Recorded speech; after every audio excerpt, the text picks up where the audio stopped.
Let's talk about the Rookie of the Year. I know who it's going to be. Let's hear it. No, I want you to do it. Well, I've given this a lot of thought. Put some pencil to paper, ran my calculations, looked at the graphs, looked at my charts. I got to give it to Oscar Piastri. It's got to be Nick DeVries. See, I thought about that. I gave it a lot of thought. But, getting kicked out after 8 races of the season. And then, of course, it was a close battle between Oscar Piastri and Logan Sargent. Now entering the grid. Here are your hosts, Thomas and Jeremiah. Welcome to Turn 1. We are your hosts, Thomas. And Jeremiah. And today we're doing the 2023. We started with driver awards, but it's kind of just awards as we've gone to some constructor awards, some race awards, things like that. We will have the complete thumbnails in the description of all the awards that we're going to be giving away. But I want Jeremiah to kick us off with the most improved driver in 2023. So this is based strictly off of their performance in 2022 versus 2023. Okay. So we're going to have to go with Lando Norris. I mean, if you're looking at it, most points yet in a Formula One season. Most podiums, he had 7. That's the most he's ever had in a season. And so much so that if you notice nearing the end of the season when he'd get a podium and they'd say, "Congratulations, Lando, whatever, you finished P3, he'd be like, "Neat. Yeah. Yay." You can tell that he's kind of finally hit that spot to where I think he knows he needs to start performing at a high level and getting the most podiums. So he had 7 podiums, which was by far the most that he's ever had. I think his other high was 2 or 3. He's now entering that upper echelon of drivers. He's no longer happy with podium finishes. No, it's not enough. It's got to be wins. And he knows it. You've seen that even with Max. When Max gets a win, now it's like, okay, which is what's next level, by the way. And it's what's next, and that's winning the championship. And then how quickly can I win the championship? And then now it's like at the end of the championship when he wins it, he's like, "Oh, great. Good job at the factory, guys. Job well done." And we'll continue on. There's probably some other drivers that could fall into most improved, but I struggle to find one that could make a case against Lando. Some drivers just had consistency issues this year. Some drivers were hindered by their team or their car or the strategy. And so when you look at it overall, I mean, just in terms of improvement year over year, like I said, Lando's entered that next level. Right. Well, I mean, you can throw out, you can throw out people out there like Fernando Alonso, but the thing that's different about that is he was on a different team the previous year. So it's not necessarily improvement in the same car at the same team that he did than the previous year. You got to look at, okay, he was at this team last year. Where did he finish? Versus he's still at the same team. Where did he finish this year? Exactly. Let's look at most improved constructor. It's got to be Aston Martin. Oh, 100%. 7th to 5th? Yeah.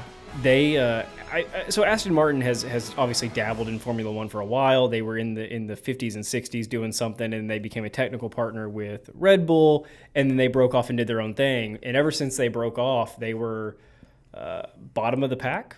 Yeah. Lower tier team down there with Williams and Haas and they were another Alfa Romeo. Yeah, they were just one of those teams. And then this year, you go into Bahrain and Jeddah in those first couple of races of the year, and they made a statement at Aston Martin. When they're the only car that could come even close to Max Verstappen in that Red Bull, dude.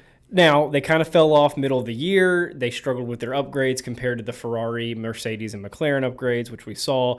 But they did show that out of the gate, they can build a competitive car that is higher than everybody else, if slightly lower than Red Bull. You have a driver in Fernando Alonso that's clearly awesome. Lance had some good races early on. He fell off middle to the end of the year. That was certainly an issue. But they've shown they can build a competitive car. And what I'm really excited about for Aston Martin going forward, this year was the year that they were splitting time between their 2 facilities. Yeah. So they had their old facility, which is near Silverstone, and they built a new facility out somewhere out there that's like state-of-the-art, high-end, biggest F1 facility thing going on. What is that facility going to take them into full-time over the next couple of seasons? It's going to be awesome to see that. Well, when you heard Lawrence Stroll talking about it, it was that all the teams are able to now communicate with all the different departments are able to communicate with each other a lot more efficiently. Yeah. I mean, it's supposed to have all of the highest end technology. I mean, it's going to be sweet. Okay, what's next? So we're going to go with the Comeback Award. I got to give this one, me personally, to Fernando Alonso. I think you have a difference in opinion, but I'm going to give my statement for why. Okay. First of all, he finished in 9th at Alpine the previous year. And most people are like, okay, he's going to turn into like another how Sebastian Vettel finished his career, where you're kind of at the back and you're just teaching the youngsters. Right. No, not for Fernando Alonso. He's not about that. Comes back in fourth, putting who to shame? Charles Leclerc, Lando Norris, George Russell, which are all guys competing that are young, competing on top teams for the championship. He beat them all out. Why? You can put it on the car, but you can't because Lance Stroll was in the same car and Fernando Alonso was podium until that car was no longer able to suit him. He got the most out of that car. And we even saw Alonso in some really awesome battles later in the season, which we will get to at some point during this episode. I'm going to make a case for Lewis Hamilton, and it does sound ridiculous, although maybe not. A lot of times a comeback player is a former champion or a former winner of something that kind of falls off, and then they find their groove again. They get a new team, something like that. With Lewis, it wasn't getting a new team or even finding his groove, but I think this year, one, he goes from, what did he do? He went from 6th to 3rd, right, in the standings. I felt like he was so much more in control this year of that car than he has maybe the past 2.5 seasons. You can argue that because George Russell definitely was making him look bad last season with his consistent performances and Lewis Hamilton not getting to grips with that car. And then for him to come out this season clearly dominant over George Russell. So, I mean, you could definitely make that case. 2021, Lewis was comfortable, but the battle with Max made him overly aggressive, which was not his style. And I think that kind of threw him off a little bit. And then obviously Max won. And then in 2022, Lewis was getting beat out not only by the Red Bulls, but also by the Ferraris. And that car was not competitive. The car was not competitive. They had the zero pod instance pop up. And so I think he was just thrown off by a lot of the changes happening around him. But then you come into 2023 and it's like he was like, okay, I've got this. I'm back. Right? I can't compete with Max because it's that Red Bull car, and Sergio also because of the Red Bull car. But I'm Lewis Hamilton, and he felt back in control, and he did as well as he could. So that would be my vote for the comeback award. Let's look at Constructor. I think we're in agreement on this one. Comeback award, McLaren. Yeah. You know, you could have argued for them for most improved constructor, but we gave it to Aston because McLaren is a historic Formula One team. And they've been, I'm going to say relatively nothing the past 5 or 6 years. And relatively nothing means finishing, 6 to 4, somewhere in that range. The midfield. They were competing with Alpine. Alpine, exactly. And Alpine is irrelevant, right now. So they were also irrelevant because you were watching the battle for the top 3 or 4 every year. But they come in this year and they started off so badly. So this comeback award actually works twofold. One, as a constructor, they are now back to competing, I think, regularly for top 3, right? As we go into 2024, I think we both expect them to be fighting for the top 3. 100%. But also they came back in the season because, again, they started off so horribly, which we've talked about so many times, and they finally put the pieces together, and Zach Brown finally said, hey, we're going to have a car that's competing for wins. While they didn't get the win, they certainly got way more podiums, as it's indicated by Lando's, and then 1 or 2 by Oscar, however many they had. So McLaren gets the Constructor Comeback Award. What's next? We're going to get a little bit more fun with it. Oh, no. Let's talk about who caused the most damage. For our most damaged award, you got to give it to Logan Sargent. Yeah. I'm sorry, man, but that Williams, you just did not treat her right. You found the wall way more times than I think you should have. In fact, you found the wall so many times that depending on what article you look at, some have it at 3.9. I'm looking at an article that says $4.33 million in damages to a team that needs all of its money going to development, car, facility, and instead they're having to fix the dang car that they built from the start. And you're operating under the cost cap now. So we went back and looked at some historical values because obviously we remembered 2021 Mick Schumacher, right, where he blew up 10 of his cars. Well, 22 is, I think, even worse for him. I think it might be reversed. Okay. Or maybe the damage was worse in 22, but the price tag wasn't bad. So in 21, he did like 4.6 million in damage. Ugh. And then in 22, it was like 2 million. But as we enter the cost cap age, all of the damage values have gone down because the teams are spending sparingly on what they fix and replace and how they build their car.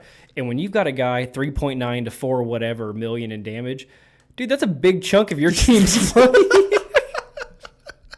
And they're a family-owned company. Look, they don't have this. Yeah. Look, man, just keep it on the track, please, for the sake of the Williams family.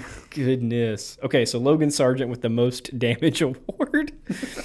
Let's look at needs improvement. So this is kind of our negative section a little bit, the damage and the needs improvement. But hey, those are awards too, so they can take that with a little bit of positivity behind it. Needs improvement, George Russell. 100%. George Russell falls from 4th in 2022 to 8th in 2023. Zero consistency from the man dubbed Mr. Consistency in 2022. From the man that was, like we talked about earlier, making Lewis Hamilton look bad, a 7-time world champion, almost 8-time world champion, to make him look bad.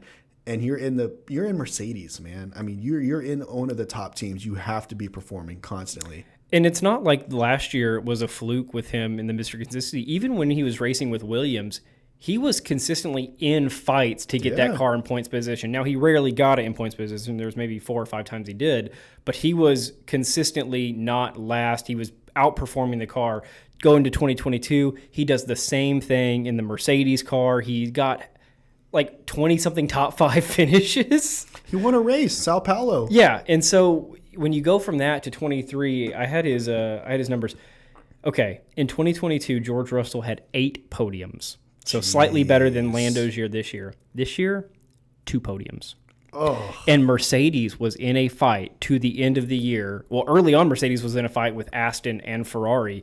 And then towards the end of the year, they were in a fight with Ferrari and maybe McLaren, if McLaren had pieced it together a little bit earlier. And you're talking about a guy losing hundreds of points for your team? That is a crazy, crazy swing. Yeah, you can definitely blame the fact that there was even a fight for that position to the fact that George Russell was underperforming. Because Lewis Hamilton got everything he could have out of that car. But George didn't. All right, what do you got? Needs improvement. We're going to talk constructors now. I think this one's got to go to the last team on the grid, Haas. Yeah. Now, they're making changes. You can see all those changes in our Haas episode that we made, our previous episode. But we're going to talk about it a little bit more briefly this time. Gunther Steiner, team principal since 2016, wasn't really getting the job done. You know, he had a bunch of different excuses. You know, oh, it's COVID year. Oh, this, oh, that. We didn't have the funding. My driver invaded the Ukraine. One of my drivers caused the most damage to any car possible, and we had to put all our money on that. I mean, you know, you can say whatever you want. He had excuses. But the fact of the matter is they changed it up, got a new team principal. Gunther Steiner, unfortunately, is gone. Hopefully that's going to bring changes for them because they definitely need it. Yeah, you got Io Komatsu now running the show. I don't know if Gene is going to pump more money into his operation than what Gunther was getting. No, that's why they got rid of Gunther. But maybe, again, like we mentioned in our Haas episode, maybe they can leverage the American market a little bit more. They can get some sponsorship money. I hope. They can figure out how to fully operate within the cost cap at the level that a Red Bull, Mercedes, or Ferrari does. Again, if everybody's on a level playing field, hypothetically, then you should be able to compete on a more level playing field. And hopefully we'll see that at a Haas in 2024. Okay, this one might be your favorite. What's the next award? Best radio calls. Yeah. So this one's tough because there's a lot of good entries. I mean, everything from the horrible, horrible Sainz one where he got taken out of the points off of the safety. Well, he got in an incident into turn 1 after the safety car and the restart, and then got taken out because of that. Yeah, in Australia, he comes on the radio. They say, Carlos, you're getting a 5-second penalty. He goes, no, Ricky, no, it can't be. No, Ricky, let me talk to them. 5 seconds, typically not that bad. But when you're finishing behind a safety car, that means you're out, man. Like, you're all the way to the He back. went from like 3rd or 4th to 12th or 13th. Yeah, it's ridiculous. Yeah. There's a bunch of different entries that I liked. A lot of them George Russell, a lot of them Lando Norris. But this one's going to go to George Russell, and we're going to give it to a specific one, and that's with the sweat on the visor. Is anybody else reporting rain, or is it just sweat on my visor? Said it's only you reporting that, George. I think it's the sweat. This man is out there driving 200 miles per hour. It's like, it's raining. It's just sweat. It's just sweat on his visor. He had so many. I wish we could remember more, and they're probably buried in our notes or in our race recap somewhere. But I feel like every race, George had something that was just funny. Yes, I can't remember which race it was, but there was one specifically where they're like, okay, we need more preservation, I guess you can say, out of turn 6 on your tires. And he goes, I don't know if you can see this, but I got a guy up my rear end. That was always his comeback too. I don't know if you're watching me right now. Like, clearly they're watching you. That's their only job. That's why that's why everybody got on a plane and flew to Sao Paulo is to watch you. I don't know if you're watching. Goodness. Okay. Let's move on. This one might be my favorite, and we did a little research to hopefully get the correct awards awarded here. But best battles, and we'll do best battles for drivers and constructors, starting with drivers. Give me the Sao Paulo battle between Sergio Perez and Fernando Alonso. Let's flash back. I wish we had a little graphic or audio clue that was a flashback. It was a 16 lap battle. And if you're wondering why Formula One is great, it was not a 16 lap battle for first. And it was not a 16 lap battle to get in the points.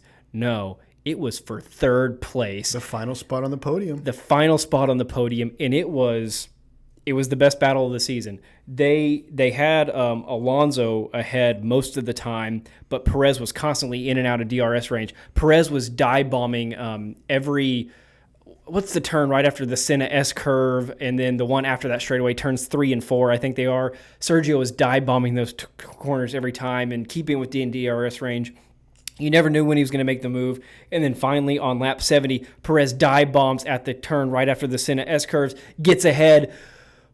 But then Alonso gets DRS on the straightaway, dive bombs at turn 4 or 5, whichever it is, takes it back, and then that happens multiple times. So many times. Kept making the exact same mistakes over and over again. And then he finally makes his move, but it was the wrong turn to make the move because Alonso gets it back.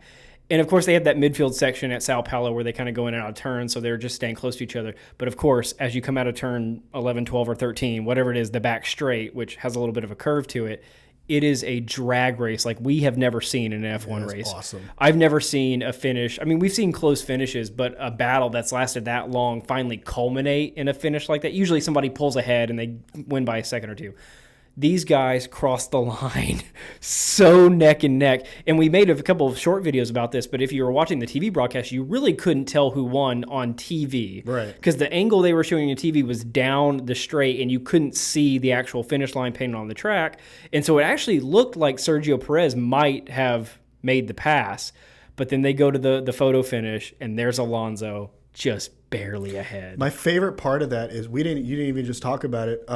When Sergio Perez makes that move on one of the attempts, he actually gets it and holds it for quite a few turns. Yeah. And Alonso is trying to battle it back, stays within that DRS time frame, gets all the way to the straight, finally gets that DRS, and finally gets them. It's not like, because originally Sergio Perez just kept making the move right before the DRS straight, and Alonso would just take it back.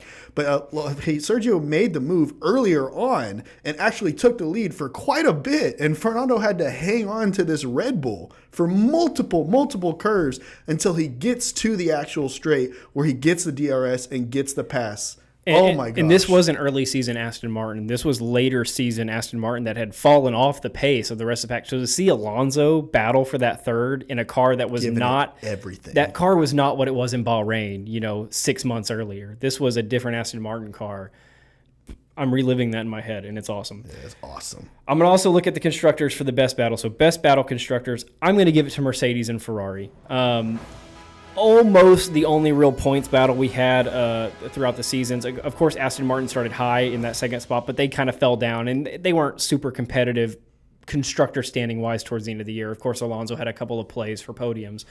McLaren's surge at the end of the year was just a little too late to get into that final fight.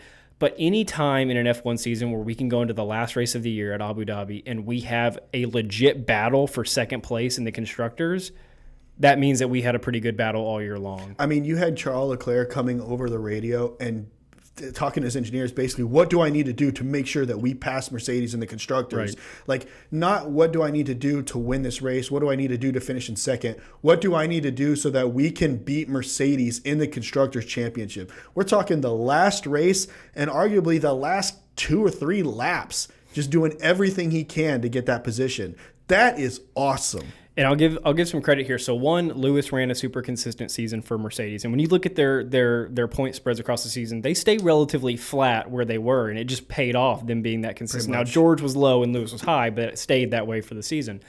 Ferrari had a definitive mid to late season push. They went from getting virtually no podiums or points to suddenly getting points and podiums in the last half of the year, and that brought them back into the fight. It just wasn't quite enough to land that final punch on Mercedes. And what's funny about that is that George Russell, who we were kind of dogging on earlier, sorry, but it's actually thanks to him that Mercedes even got this thing done, because he was the final player against Charles Leclerc there at the finish line. Kind of funny how that works out. Man, if he could have only done that all season long, what could have been? Okay, what's next? Let's talk about the Rookie of the Year. I know who it's going to be. Let's hear it. No, I want you to do it. Well, I've given this a lot of thought, put some pencil to paper, ran my calculations, looked at the graphs, looked at my charts. I got to give it to Oscar Piastri. It's got to be Nick DeVries. See, I thought about that. I gave it a lot of thought. But, getting kicked out after 8 races of the season, and then, of course, it was a close battle between Oscar Piastri and Logan Sargent. But what about... Okay, hang on. Jokes aside, yes, Oscar Piastri wins Rookie of the Year. 100%. Liam Lawson could have made a play for that. If Liam Lawson had that seat permanently instead of Daniel Ricciardo for the second half of that season, it would have been a serious debate between Oscar Piastri and Liam Lawson. Because Oscar performed as expected, if not slightly better than expected, right? About, yeah. And mainly because McLaren recovered their car. Yeah. Liam Lawson way outperformed expectations. Oh, he beat Yuki Tsunoda in all but I think one race, if not all of them. He beat Logan Sargent in the point standings, and Logan Sargent raced in 20-something races. Liam Lawson performed in like 5 or 6, I think 5 races, and finished higher in the driver's standings than Logan Sargent in a car that he had the whole season, to which his teammate Alex Albon got plenty of points that season. And not only did Liam Lawson finish with more points than Logan Sargent, he didn't cause $3 to $4 million in damage. So we got to give this one to Oscar Piastri. Yeah. Liam Lawson, you had one heck of a debut in Formula One. Got to give my kudos to that. Oscar, you came out hot. You stayed right behind Lando Norris. You kind of struggled on the tracks that you didn't know, but that's expected. All these other drivers have been racing on these tracks for years. Really performed well in the sprints. Yes, and you won one. Battled with Max. You won a sprint. Yeah. Only other driver besides Carlos Sainz to win anything this season. Besides Red Bull. Well, besides Red Bull. Yeah, and I mean, again, maybe overperformed or outperformed expectations slightly, but I think what we're seeing is everybody kind of projected Oscar to be one of the next Max or Charles or one of those guys. And I think he just kind of proved that he is. I mean, he's not far off. And it's hard to outperform those expectations outside of asking him to win a race, which that's a lot in your rookie year unless you're Max Verstappen. And then you got to look at the fact that, yes, Lewis Hamilton was battling for a championship in his rookie year. He was also in a hyper-competitive McLaren car that was really good that season in 2007. And then in 2008, he gets his championship. McLaren's no longer at that level, but after the way that they finished in 2023, we could be seeing some interesting things at Oscar Piastri in 2024. Yeah, I look for McLaren to kind of lock him in like they did with Lando, a long-term deal, make him another face of the program, of course, and they'll suddenly have the highest driver payroll on the grid. So, once again, Oscar Piastri, not Logan Sargent, not Nick DeVries. Goodness. Okay, we're entering our final couple of awards here. These are the outside of Rookie of the Year, which was a big one, but these are some of the big ones. Race of the Year. I love this one.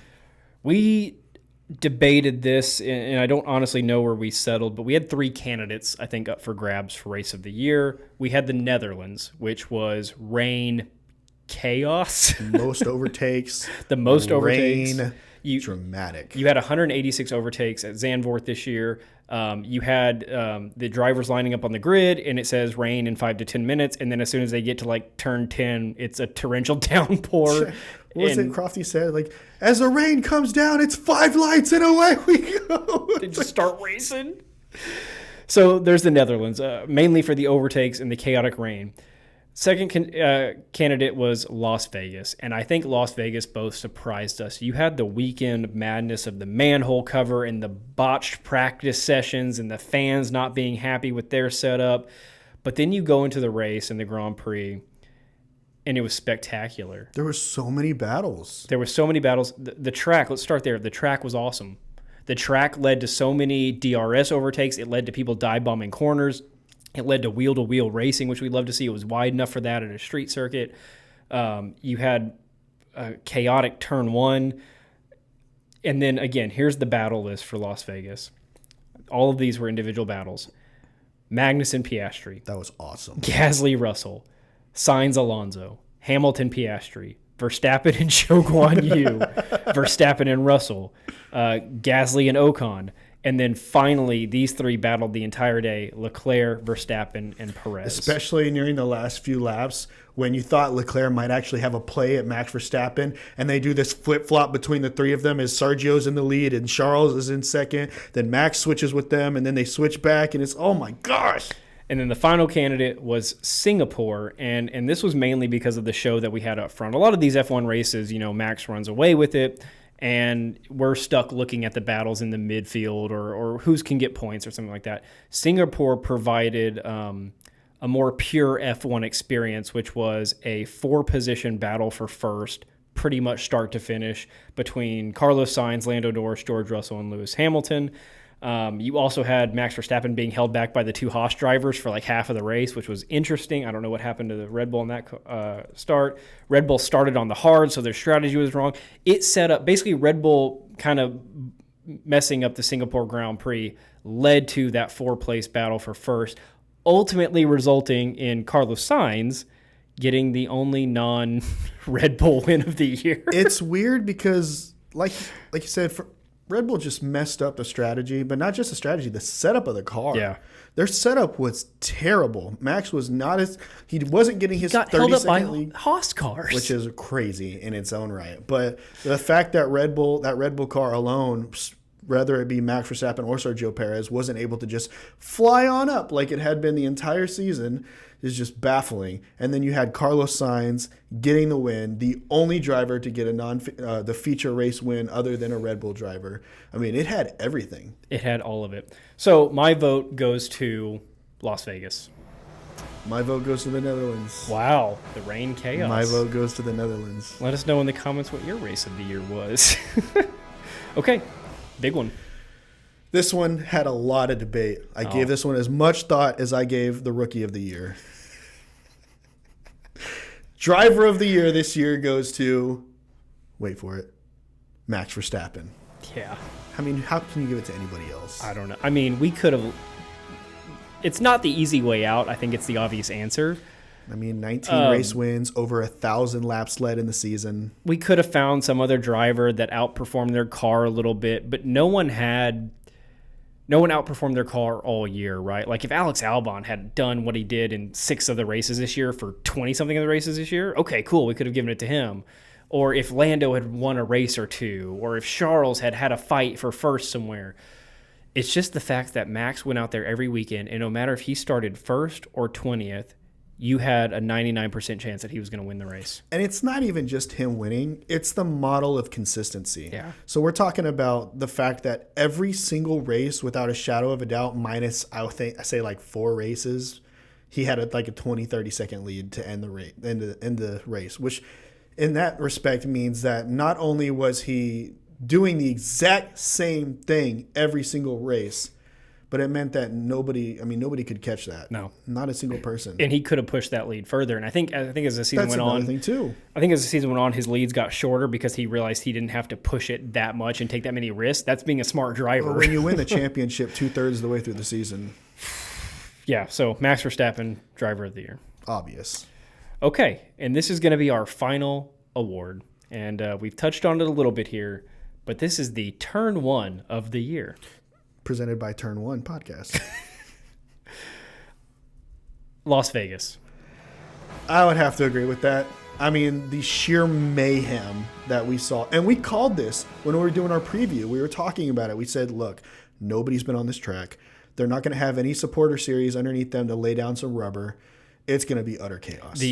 So the turn one at Vegas, to paint a picture, there is a longer straightaway and then a little bit of a bend to the left and then a shorter straightaway, which is where the grid is placed on that shorter straightaway.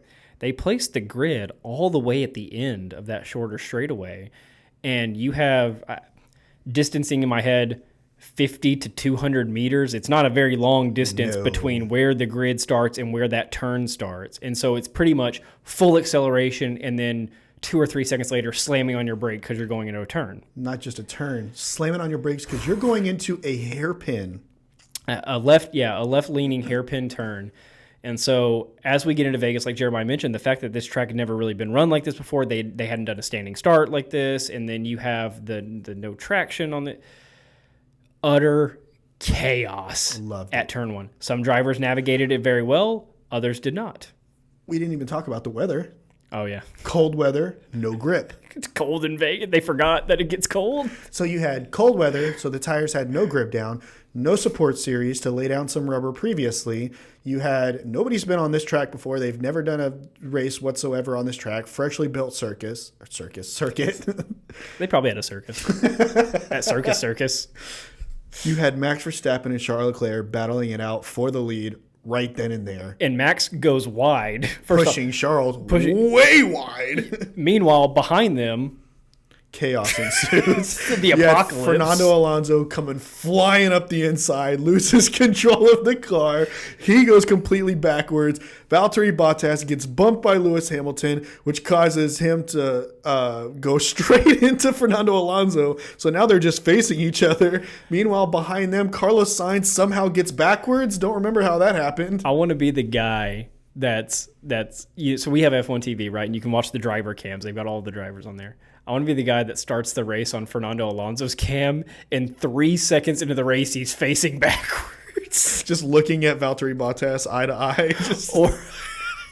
Or so like those videos that we were watching. One, if you have the chance, go on YouTube and just search like perfectly timed F1 cuts or something like that. So imagine you're the guy like flipping through all the driver cameras, and you get to Alonso and he's backwards. And then he keeps going through them. Goes to the next one. But it's crazy because we saw some wild things too. We saw Lance Stroll wiggle his way through, somehow getting 10 places. Yeah. As he goes up the inside and completely avoids utter mayhem. But besides that, if you looked at the back, I don't know, 6, 8 drivers, you just see this zipper effect as they go whee, some to the left on the inside, some to the right, way on the outside, trying to avoid complete chaos right up the middle. Yeah, and then there's 7 cars in the middle that are turning around backwards, sideways, or broken. And that turned out to be the best race of the year. I mean, at least from my perspective, because you still had battles after that. Usually when a race starts that way, it's hard to regain the sense of it being a race. That one never lost it. No, in fact, we listed all of the different battles that we saw that were, after that. Exactly. Which is wild. Okay, that wraps up our 2023 awards. Let us know in the comments what awards you'd like us to give out. We plan on making this an annual thing, and so if you have anything you want to add to the list, or if you'd like to debate any of our picks, comment, let us know. Guys, if you think I got it wrong and driver of the year, definitely, without a shadow of a doubt, should have gone to Logan Sargent. I might be with you. All right, we'll see you. Bye, guys.